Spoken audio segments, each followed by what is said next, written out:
लोकसभा निवडणुका निष्पक्ष झाल्या नाहीत. निवडणूक निष्पक्ष झाली असती तर भाजपला 246 जागा मिळाल्या नसत्या. विरोधी पक्षनेते राहुल गांधींचा मोठा दावा.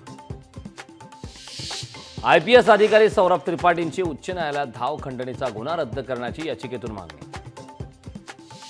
भाजपकडून विधानसभा निवडणुकीसाठी व्यवस्थापन समिती जाहीर. व्यवस्थापन समितीच्या अध्यक्षपदी रावसाहेब दानवेंची निवड.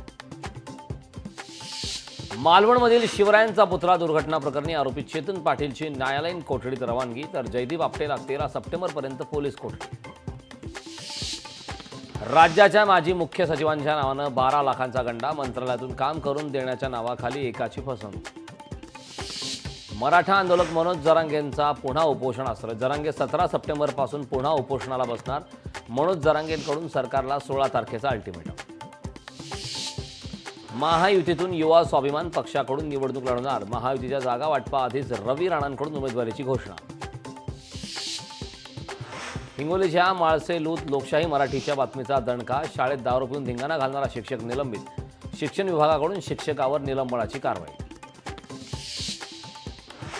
बारामतीमध्ये इच्छुक उमेदवारांनी घेतली शरद पवारांची भेट. मंगळवेढा विधानसभेतून लढण्यासाठी अनेक उमेदवार इच्छुक. भीमाबाई आंबेडकर स्मारकाचं काम लवकरच पूर्ण होणार. पालकमंत्री शंभूराज देसाईंची माहिती.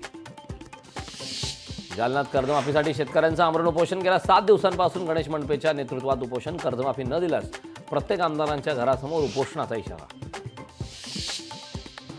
उपराष्ट्रपती जगदीप धनखड 15 सप्टेंबरला महाराष्ट्र दौऱ्यावर. राज्यातील 418 ITI केंद्रामध्ये संविधान मंदिराचं लोकार्पण करणार. पंतप्रधान नरेंद्र मोदी 20 सप्टेंबरला महाराष्ट्र दौऱ्यावर. आचार्य चाणक्य कौशल्य विकास केंद्राचं पंतप्रधान उद्घाटन करणार. लोकशाही मराठी ऐका, पहा, जागरूक रहा.